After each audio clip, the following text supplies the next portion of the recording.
시편 79편 1절에서 13절 말씀.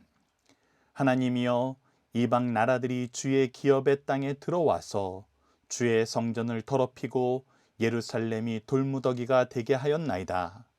그들이 주의 종들의 시체를 공중의 새에게 밥으로, 주의 성도들의 육체를 땅의 짐승에게 주며 그들의 피를 예루살렘 사방에 물같이 흘렸으나 그들을 매장하는 자가 없었나이다. 우리는 우리 이웃에게 비방거리가 되며 우리를 애워싼 자에게 조소와 조롱거리가 되었나이다. 여호와여, 어느 때까지니까? 영원히 노하시리까? 주의 질투가 불붙듯 하시리까? 주를 알지 아니하는 민족들과 주의 이름을 부르지 아니하는 나라들에게 주의 노를 쏟으소서. 그들이 야곱을 삼키고 그의 거처를 황폐하게 함이니이다. 우리 조상들의 죄악을 기억하지 마시고 지의 국률로 우리를 속히 영접하소서. 우리가 매우 가련하게 되었나이다. 우리 구원의 하나님이여, 주의 이름의 영광스러운 행사를 위하여 우리를 도우시며 주의 이름을 증거하기 위하여 우리를 건지시며 우리 죄를 사하소서. 이방 나라들이 어찌하여 그들의 하나님이 어디 있느냐 말하리이까? 주의 종들이 피 흘림에 대한 복수를 우리의 목전에서 이방 나라에게 보여주소서. 갇힌 자의 탄식을 주의 앞에 이르게 하시며 죽이기로 정하신 자도 주의 크신 능력을 따라 보존하소서.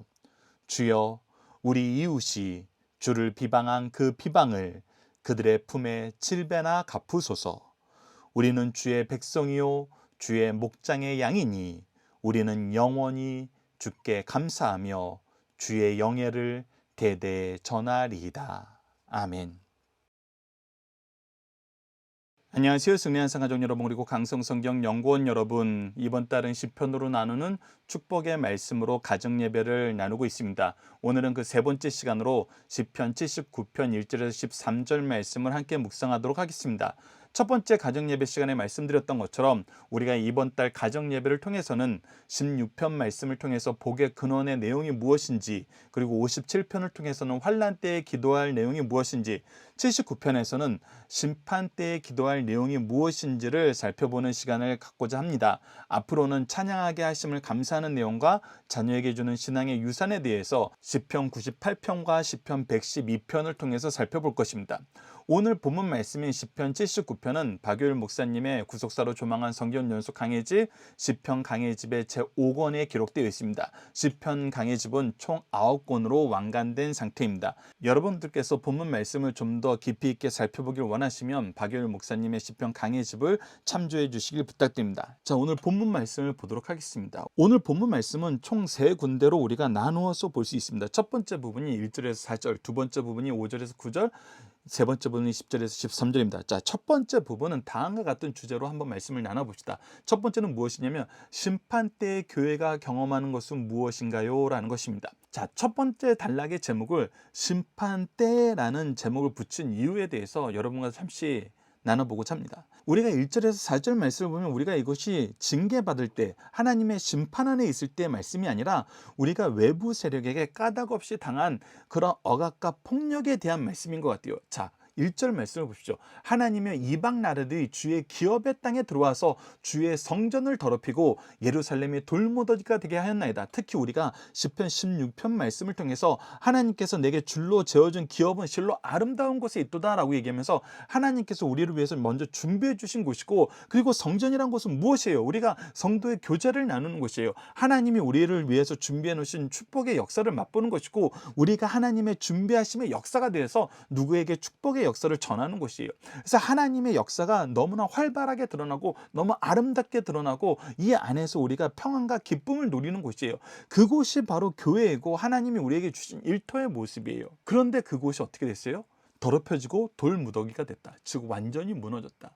더 나아가서 2절 말씀을 보십시오. 주의 종들의 시체를 공중의 새의 밥으로. 그래서 이들이 어떻게 했냐면 주의 종들, 즉 하나님의 일꾼들을 죽여서 공중의 새에게 밥으로 줬고, 거기서 멈춘 것이 아니에요. 주의 성도들의 육체를 땅의 짐승에게 주며 이곳에서 예배하던 자들을 다 잡아서 땅의 짐승의 먹이로 줬다는 것입니다. 즉 영적으로 우리가 이 말씀을 바라보면은 영적인 리더들도, 우리 성도들도 아무것도 할 수 없는 정말 무능력한 상태에, 죽은 것 같은 상태에, 뜯겨 먹는 먹이와 같은 상태에 놓이게 되었다는 거예요.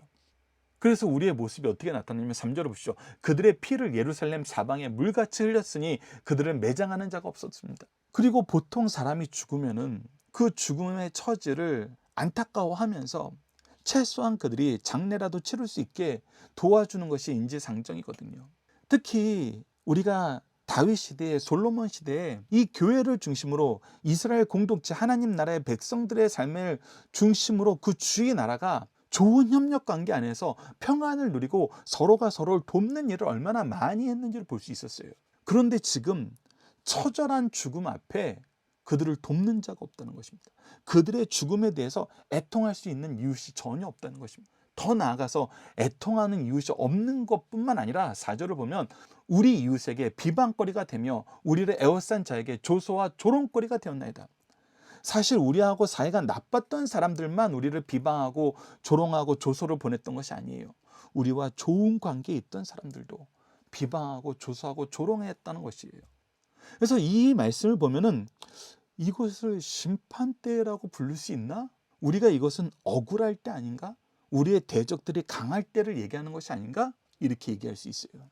근데 여러분들, 여기서 우리가 주의 깊게 봐야 되는 것이 무엇이냐면 우리 하나님이 어떤 분이시냐는 것입니다.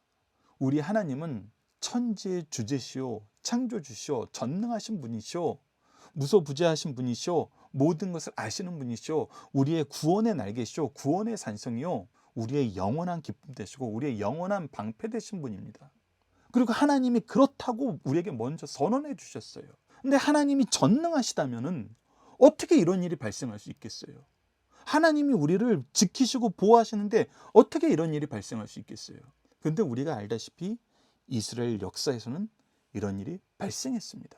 그리고 또 수차례 반복적으로 발생했었습니다. 우리가 이것을 아무것도 모르는 상태에서 보면은 하나님이 제일 강한 거 아니네, 하나님이 전능한 거 아니네, 하나님이 모든 것을 아시는 거 아니네, 하나님이 모든 것을 통치하시는 것 아니네, 이렇게 생각할 수 있어요. 그리고 실제로 그렇게 생각했던 족속들이 있었습니다. 우리가 이미 알다시피 사무엘 시대에 이스라엘을 대파시키고 하나님의 성결을 강탈한 족속들은 자기 신이 이스라엘의 여호와를 이겼다라고 생각했어요. 예루살렘을 점령하고 예루살렘 성전을 회파한 바벨론도 바벨론의 신이 이스라엘의 신을 이겼다고 생각했어요. 근데 우리가 다니엘서를 통해서 확인했던 것처럼 하나님은 이 정복자 느부갓네살을 통해서 그의 후계자 벨사살을 통해서 하나님만이 유일한 통치자이시고 하나님이 세상의 군왕들을 세우시기도 하시고 패하기도 하시는 것을 그들의 입술로 증언하게 하셨어요. 그렇다면 예루살렘이 돌무더기가 되고 주의 성전이 더럽히게 되는 이 역사는 하나님이 허락하시지 않으면 일어날 수 없는 일이에요. 그래서 우리가 함께 살펴봐야 될, 함께 묵상할 말씀으로 여러분들 가정예배에 소개한 말씀이 바로 예레미야 44장 4절로 6절 말씀입니다. 보십시오. 내가 나의 모든 종 선지자들을 너희에게 보내되 끊임없이 보내어 이르기를 너희는 내가 미워하는 이 가증한 일을 행하지 말라 하였으나 그들이 듣지 아니하며 귀를 기울이지 아니하고 다른 신들에게 여전히 분향하며 그들의 악에서 돌이키지 아니하였으므로 나의 분과 나의 노여움을 쏟아서 유다 성읍들과 예루살렘 거리를 불살랐더니 그것들이 오늘과 같이 폐허와 황무지가 되었느니라. 즉 1절에서 4절의 역사가 일어나는 것은 하나님께서 끊임없이 그의 종들을 보내서 그들이 죄에서 돌이킬 걸 촉구하고 오래 참음으로 인내하면서 기다리시고 계속해서 교훈했음에도 불구하고 악에서 떠나지 않을 때, 악을 더 즐거워할 때, 이 모든 것이 하나님의 은혜로 된 것임을 거부하고 우리가 우상을 섬길 때 더 잘 되었도다, 우상을 우리 안 섬기니까 우리가 이렇게 곤란하게 되었다. 이런 얘기를 하는 자들을 우리가 예레미야 애가서를 통해서 확인할 수 있었어요. 그렇게 됐을 때 하나님이 어떻게 하세요? 폐허와 황무지가 되게 만든다는 것입니다. 즉 전능하신 하나님의 심판이 있기 전에는 하나님 나라와 하나님이 세우신 교회와 그의 백성들이 이렇듯 핍박받는 경우는 있을 수 없다는 것입니다. 그래서 우리 교회가, 우리 믿음의 가문이, 우리는 스스로 하나님 잘 믿고 있다고 생각하는데 이 영역이 침범받을 때 우리가 정말 하나님의 기뻐하시는 뜻을 따르고 있나? 아니면 우리가 우리 기분 내려고 우리 소견에 좋은 대로 하나님을 섬겼던 것 아닌가 살펴봐야 됩니다. 특히 여러분들 예레미야서를 살펴보면은 수없이 반복돼서 나오는 모습이 있어요. 바로 자기네들이 좋아하는, 자기네들이 즐거워하는, 자기네들을 자랑하는, 자기네들의 악을 기뻐하는 삶을 살면서 하나님께 예배하니 우리는 괜찮다. 하나님께 많은 재물을 드리니 하나님 우리를 축복하소서. 이런 예배를 드린다는 거예요. 예전에도 한번 말씀드렸지만 이것은 뭐 하는 거냐면 하나님, 우리가 악을 행해서 벌은 거 하나님한테도 나눠줄 테니까 하나님 여전히 우리를 축복해 주세요. 우리가 주는 거 받고 우리가 행하는 악이 하나님이 기뻐하는 일이라고 선언해 주세요.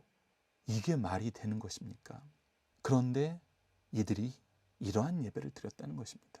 거룩하신 하나님께 거룩한 예배를 드리는 것이 아니라 악한 자기들의 재물을 받고 자기들의 악에 동참하는 그런 하나님이 되어달라고 예배를 드렸다는 거예요. 그러니 하나님이 그 예배를 폐지시키시죠. 이 부분은 우리가 2월 첫째 주에 말라기 1장 10절 말씀을 통해서 또 확인하게 됩니다. 여러분들 다시 한번 우리가 주의 깊게 봐야 됩니다. 하나님의 나라는 누구도 무너뜨릴 수 없습니다. 그러나 하나님께서 기뻐하지 않는 예배, 가증한 예배, 하나님이 싫어하시는 예배를 드릴 때는 하나님께서 징계하십니다. 그래서 1절에서 4절까지의 내용이 우리에게 나타났다는 것은 우리가 무엇을 인식해야 되냐면 우리가 하나님의 징계 안에 있구나. 징계 안에 있구나. 그리고 1절에서 4절 말씀이 우리에게 보여주는 모습은 무엇이냐면 우리가 징계에 있을 때 누구를 찾아야 되는, 사실 이 부분을 우리에게 강하게 가르쳐주기 위해서 시편 79편 말씀을 주신 거예요. 우리를 무너뜨린 자들이 나왔어요. 우리를 무너뜨리는 종교가 나왔어요. 우리보다 강해 보이는 세력이 나왔어요. 대부분의 사람은 어떻게 합니까? 그들을 쫓아갑니다. 그들과 동화되어 갑니다. 그들과 혼합되어 갑니다.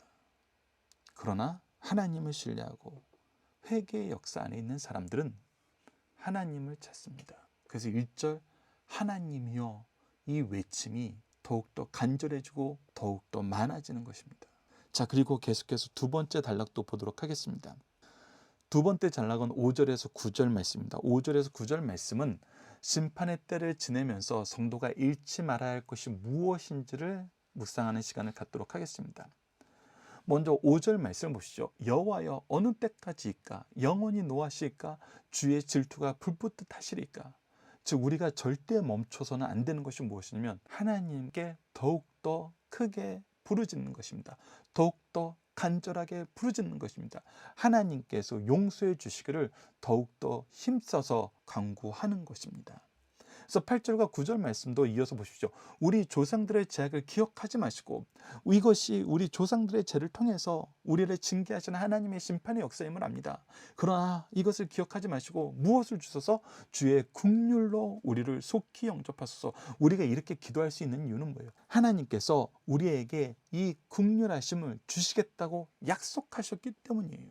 이 약속이 있기 때문에 우리가 이 기도를 할 수 있는 거예요. 그리고 계속해서 9절 말씀을 보고 우리가 함께 묵상할 말씀을 보도록 하겠습니다. 9절을 보면 우리 구원의 하나님이여 주의 이름의 영광스러운 행사를 위하여, 즉 이 모든 것은 우리가 잘되고 저들에게 보복하기 위한 것이 아니라 저들이 스스로 생각하기를 우리가 하나님을 이겼다, 우리 신이 하나님보다 강하다, 이 말도 안 되는 주장을 그들이 계속하고 있는데 그렇지 않다는 것을 드러내기 위해서 하나님의 영광을 위해서, 하나님의 영광스러운 행사를 온 세상이 알게 하기 위해서 우리를 구해 달라는 것입니다. 그것이 바로 우리가 하나님 앞에 담대히 나아가 기도할 수 있는 이유예요. 왜?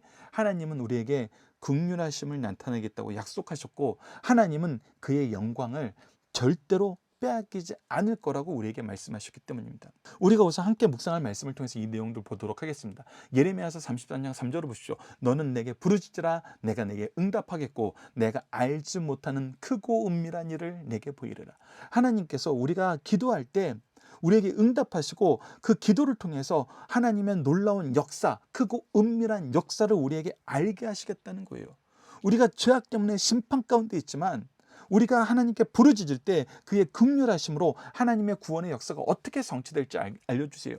다니엘서 후반부 말씀 예언서 부분을 보면은 다니엘이 기도할 때 하나님께서 응답하시면서 크고 은밀한 일을 보여주셔서 구원의 역사를 깨닫고 그거 앞에서 감사하면서 동시에 회개하면서 하나님의 역사가 우리 후손들에게 앞으로 이루어질 영원한 승리가 우리에게 이루어지기를, 우리 자손들에게 이루어지기를, 하나님 나라의 백성들에게 충만하기를 기도했었습니다. 그리고 기도할 때 들어주시겠다고 응답하신 내용은 성전 낙헌식 때도 나타났었어요. 열왕기상 8장 49절 50절을 보십시오. 주는 계신 곳 하늘에서 그들의 기도와 간구를 들으시고 그들의 일을 돌보시며 주께 범죄한 백성을 용서하시며 주께 범한 그 모든 허물을 사하시고 그들로 사로잡혀 간 자 앞에서 그들로 불쌍히 여김을 얻게 하사 그 사람들로 그들을 불쌍히 여기가 없소서. 즉 하나님이 긍휼히 여기셔서 우리가 죄 때문에 잡혀가더라도 하나님께서 징계의 몽둥이로 들어서 우리를 심판하게 하신 그 족속에게도 우리가 긍휼하심을 받고 하나님의 긍휼하심을 경험하게 하소서. 이것이 하나님께서 약속하신 것이기 때문에 우리가 하나님의 약속을 근거로 더욱더 기도해야 된다는 것입니다. 우리를 징계하시는 분도 하나님이시지만 우리를 회복시키는 분도 하나님이란 걸 알아야 돼요. 그래서 더욱더 하나님과 가까이, 더욱더 하나님의 뜻을 따르는 삶, 그래서 더욱더 간절히 기도하는 것이 심판 때 우리에게 너무나 중요하다는 것입니다. 그렇다면 마지막으로 때 무엇을 위해서 기도하냐는 거예요. 어떤 내용으로 기도해야 되냐는 거예요. 자, 그 내용을 마지막 10절에서 13절 세 번째 단락을 통해서 확인해 보도록 하겠습니다. 우리가 기도하는 것은 회복을 위한 기도로 가장 지혜로운 기도는 어떤 기도인가? 하나님의 뜻과 일치된 기도는 무엇인지를 10절에서 13절 말씀을 통해서 확인하겠습니다. 첫째는 10절 말씀을 보시죠. 10절 보면 하나님이 살아계심을 나타나게 하소서. 우리가 기도하는 것은 우리가 억울해요. 우리 조상들 죄 때문에 우리가 이렇게 될 수 있나요? 우리를 괴롭히는 자들이 괴롭혀더라도 너무 극심하게 괴롭힙니다. 저들을 무찔러 주세요. 이런 기도하는 것이 아니에요. 우리로 인해서 하나님의 영광이 나타나지 못한 것이, 우리는 하나님의 영광을 나타내며 하나님의 은혜를 나타내며 하나님의 구원의 역사를 나타내며 하나님께 영광 돌리는데, 하나님께 영광 돌리는데 영광 돌리게 하는 찬양의 느로 쓰임받는 삶을 살도록 우리가 선택받았는데 오히려 우리 때문에 하나님의 영광을 드러내지 못하게 됐어요. 하나님이 살아계신다는 것을 사람들이 믿지 않게 됐어요. 그래서 가장 중요한 것이 하나님의 살아계심을 나타내소서. 하나님의 살아계심을 나타내소서. 이것이 우리가 심판 때에 드리는 가장 지혜로운 기도라는 것입니다. 10절 말씀을 보시죠. 이방 나라들이 어찌하여 그들의 하나님이 어디 있느냐 말하리까? 주의 종들이 피 흘림에 대한 복수를 우리의 목전에서 이방 나라들에게 보여주소서. 하나님 살아계심이 나타나기를 원합니다. 하나님이 역사하심을 나타내기를 원합니다. 우리 민족뿐만 아니라 온 세계를 향한 심판의 하나님이 바로 우리 여호와 하나님인 줄 그들이, 모든 사람들이, 모든 민족이 인정하도록 하나님 살아계심을 나타내소서. 이 기도의 역사 너무나 잘 나타난 것이 바로 다니엘서 말씀, 지난해 말 우리가 승리하는 삶을 통해서 확인할 수 있었던 말씀입니다. 그리고 두 번째, 우리가 기도해야 될 내용은 우리의 보존을 통해서 하나님의 살아계심이 증거되게 하소서. 계속해서 강조하는 것은 하나님의 살아계심이 나타나도록 해달라는 겁니다. 그런데 무엇을 통해서냐면 우리를 보존하는 것으로 하나님의 살아계심이 나타나길 기도하는 거예요. 하나님께서는 우리를 보존하겠다고 약속하셨고 우리를 통해서 하나님의 구속의 역사를 이루겠다고 약속하셨어요. 이스라엘을 통해서 이것을 약속하셨기 때문에 이스라엘을 남기세요. 하나님께서 보호하세요. 그러나 세상 사람들 입장에서 볼 때는 이 제국에게 흡수한 나라들이 온전히 남아있는 경우가 없었어요. 혼합되었고 그들이 믿는 신을 함께 믿는 것이 자연스러운 방향이었어요. 자기네들의 삶, 하나님의 민족의 거룩한 삶을 유지하는 것이 아니라 오히려 죄악된 삶, 바벨론의 삶을 섞어서 그 삶에 동화되는 모습이었어요. 그래서 다니엘서 1장에서도 이 지혜로운 청년들을 어떻게 합니까? 그들의 문화로, 그들의 종교로, 그들의 지식으로, 그들의 스타일로 만들려는 과정을 우리에게 보여주고 있잖아요. 그런데 어떻게 했어요? 다니엘과 세 친구는 뜻을 세우고 하나님의 백성으로 살기 원했어요. 하나님의 말씀으로 살기 원했어요. 하나님과 동행하는 삶을 살기 원했어요. 그때 어떻게 하셨습니까? 그들을 보존하셨어요. 그들을 더 뛰어나게 하셨어요. 그래서 그들을 통해서 느부갓네살이 다니엘을 통해서, 다니엘의 세 친구를 통해서 하나님을 고백하게 만들었어요. 다니엘의 세 친구가 풀문불에 들어갔는데 그들을 보존함으로 하나님의 살아계신 증거가 되게 만들었어요. 그것을 얘기하는 게 11절입니다. 갇힌 자의 탄식을 주의 앞에 이르게 하시며 죽이기로 정해진 자도 주의 크신 능력을 따라 보존하게 하소서. 죽이기로 정해진 그 다니엘의 세 친구가 주의 크신 능력으로 보존되어서 그들이 살 뿐만 아니라 하나님이 그들의 삶을 통해서 하나님의 살아계심이 증거되었습니다. 그리고 세 번째입니다. 우리가 주의 백성됨을 세상에 알게 하소서.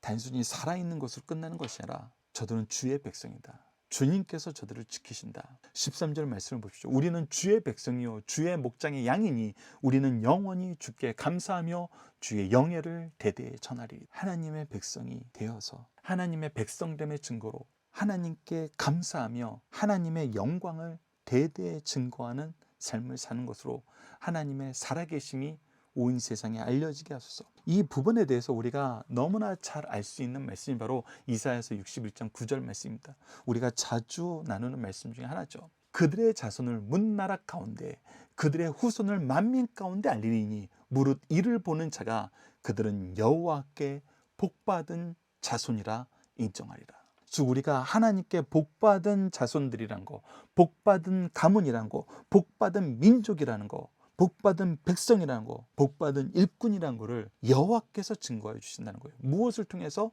그들을 보호하시고 그들을 축복하시고 그들을 통해서 하나님의 영광을 드러내는 것을 통해서. 그래서 많은 사람들이, 많은 족속들이, 많은 나라들이 하나님을 인정하고 우리가 하나님의 자녀됨을, 자손됨을, 백성됨을, 일꾼됨을 그들이 고백하게 만드시겠다는 것입니다. 이 말씀대로 우리를 통해서 하나님의 살아계심이 나타나기를 원합니다라고 기도하는 거예요. 우리가 보존되는 것을 통해서 하나님의 살아계심을 나타나게 하십시오. 우리가 하나님의 백성됨을 찬양하는 것을 통해서 온 세상이 하나님의 살아계심과 하나님의 은혜의 역사, 하나님의 통치의 역사, 구원의 역사, 심판의 역사를 인정하게 하소서. 이것이 심판에 우리가 드리는 가장 지혜로운 기도의 내용이라는 것입니다. 철저하게 하나님의 살아계심이 우리를 통해서, 우리 삶을 통해서, 우리 형편을 통해서 나타나는 것. 이렇게 기도하면 하나님이 어떻게 하세요? 이 기도를 응답해 주신다는 것입니다. 여러분, 우리가 지금 하나님의 심판의 때에 있지 않습니까? 우리의 예배가, 우리의 교회가 왜 여러 가지 면에서 1절에서 4절과 같은 모습으로 나타나게 되는 것입니까? 우리는 다시 한번 말씀으로 이 시대를 비춰볼 수 있어야 됩니다.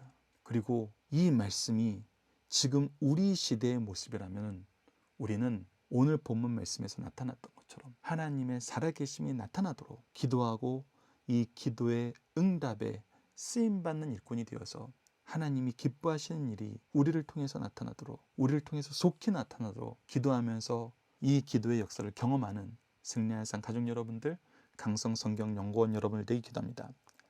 자, 이제 오늘 본문 말씀을 통해서 암송, 고백, 결단, 기도 훈련을 나누는 시간을 갖도록 하겠습니다. 오늘 본문 말씀을 통해서는 시편 79편 13절 말씀을 여러분들과 함께 암송하고 싶습니다. 우리는 주의 백성이요 주의 목장의 양이니 우리는 영원히 주께 감사하며 주의 영예를 대대에 전하리이다. 우리는 죄악 때문에 이렇게 하나님의 심판 가운데 있지만 우리는 하나님께 기도함으로, 하나님을 의지함으로, 하나님을 인정함으로, 하나님의 역사를 나타내므로, 하나님의 구원의 은총을 나타내므로 우리는 하나님의 양이며 이 양됨이 우리 시대에만 끝나는 것이 아니라 이 놀라운 구원의 역사, 회복의 역사를 대대에 전하는 귀한 가문, 귀한 교회가 되게 하소서. 이 기도가 우리 가정과 여러분들의 교회에 성취되길 간절히 기도합니다. 자, 이제 믿음의 고백 결단 시간입니다. 주님의 살아계심을 나타내며 주님의 보존, 구원과 회복의 증거가 되며 하나님께 복받은 자손의 증인이 되는 가문과 교회가 되게 하여 주소서. 이런 가문이 되겠습니다. 이런 교회가 되겠습니다. 우리를 사용하여 주소서. 우리의 기도에 속히 응답하여 주소서라고 더 힘써 더 간절히 외치는 시간이 되었으면 합니다. 자, 마지막으로 자녀 제자들과 함께하는 기도 훈련입니다. 기도 훈련은 다음과 같은 5단계를 통해서 우리가 실행하고 있습니다. 첫 번째는 구속의 역사에 나타난 하나님을 고백하는 것입니다. 두 번째는 우리를 위해 먼저 행하신 일을 감사하는 것입니다. 세 번째는 하나님의 뜻을 따르지 못함을 회개하는 것이고, 네 번째는 주님 뜻 이루어지길 위해서 간구하는 것입니다. 마지막으로는 구원을 이루신 예수님 이름으로 기도하는 것입니다. 오늘 본문 말씀을 통해서 여러분들과 이렇게 기도하고 싶습니다. 이러한 기도를 나누고 싶습니다. 인자와 정의로 통치하시는 하나님, 우리로 하나님의 교훈과 책망과 바르게 함과 의로 교육하심 속에서 회개하며 연단받게 하여 주심을 감사합니다. 우리가 우리 소견에 좋은 회복의 내용으로 기도했던 것 용서해 주셔서 하나님이 하나님 되시고 우리가 하나님 백성 됨을 증거하며 기뻐하는 시기가 속히 오도록 도와주소서. 속히 응답하여 주소서. 예수님 이름으로 기도드립니다. 아멘.